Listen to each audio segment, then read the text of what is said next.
Salutare! O să vă arăt cum a rezistat izolația mea cu celuloză din pod peste iarnă. Suntem în final de iunie deja și m-am urcat să văd cum arată izolația cu celuloză, care am făcut-o în regim propriu. Celuloza am cumpărat-o de la o fabrică din Cluj, sau de pe lângă Cluj, mă rog.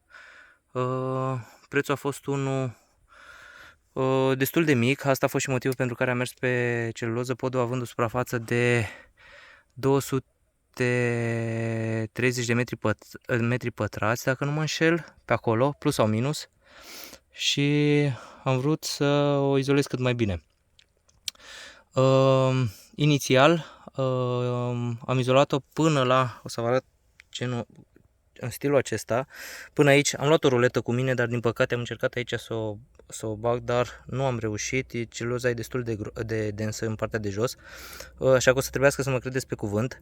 Până aici sus sunt 42 de centimetri, pentru că eu am făcut scheletul și știu exact cât are și toate picioarele sunt la fel. Aici avem un schelet făcut din scândură la 40 de centimetri, da, am greșit, nu sunt 40 de centimetri, sunt în partea, sunt aici, o să vă arăt unde, sunt acolo jos, așa că mai avem bucățica aceasta și bucățica aceasta, deci undeva la un 48, dacă nu mă înșel. În fine, inițial celuloza a fost cel puțin până la nivelul acesta, iar acum se pare că s-a mai lăsat un pic și probabil o să trebuiască să mai completez în toamnă. Dar o să mă gândesc dacă o să o mai completez sau nu, pentru că factura peste iarnă a fost destul de mică. Pe lunile decembrie, ianuarie, februarie și martie, curentul pe toată casa a costat undeva la 1700 de lei, o să vă arăt și facturile. Deci, ca să vedeți cum se prezintă și în partea aceea, o să încerc să dau cu un pic de mai multă lumină. Ok. Nu știu dacă acum se vede mai bine, dar așa se prezintă cam tot podul.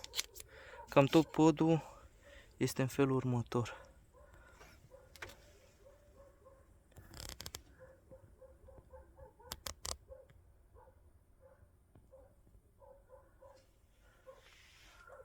Ok. Peste acest schelet se poate placa cu OSB sau și scândură, ce aveți la îndemână. Eu în partea aceasta am pus mai multă scândură unde am avut nevoie să calc. Nu știu dacă se poate vedea, și aici se poate și depozita. Și cam tot podul așa arată.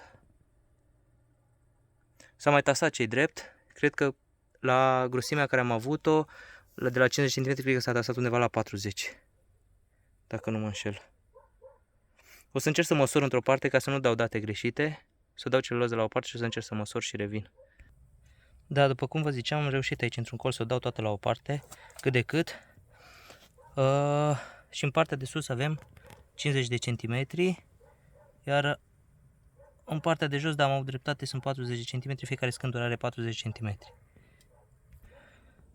Ce nu-mi place la a lucra cu celuloza, pentru mine a fost prima oară, este că este foarte, cum să spun, mizerabilă, să zic așa. Dacă vă uitați pe mâna mea, doar ce am intrat în pod și m-am jucat un pic cu ea și, scuze, focusul nu e foarte bun și deja m-am umplut de praf. Să nu mai zic atunci când a trebuit să lucrez cu ea, dar dacă nu trebuie să lucrați voi, în rest mi se pare excelentă. Ca idee, tot ce vedeți aici au fost 230 de metri pătrați la o grosime de 45-48 de centimetri, 50-55 în unele locuri.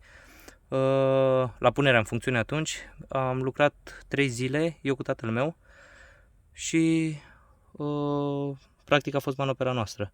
Iar toată cantitatea de celuloză o să revin și o să vă zic exact în comentarii, nu mai rețin exact câtă celuloză am luat. Nu a depășit suma de 13.000 de lei. Deci la un preț de până în 3 lei cu tot cu TVA per kilogram. Și cam așa arată. Eu personal sunt foarte mulțumit pentru că factura lunară este foarte mică. Toată casa consumând pe luna de iarnă nu mai mult de 400 de lei cu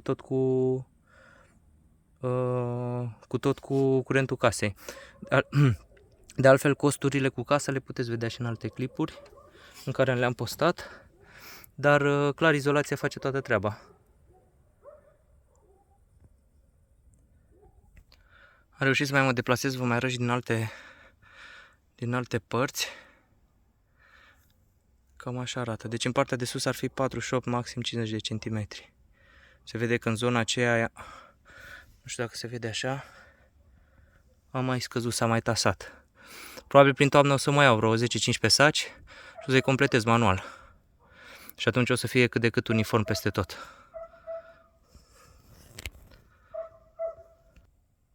În părțile unde căpriorii se unesc cu cosoroaba, acolo am încercat să adaug eu cât mai mult cu mâna și după aceea am suflat. Nu știu dacă se vede, o să încerc să dau un pic de zoom.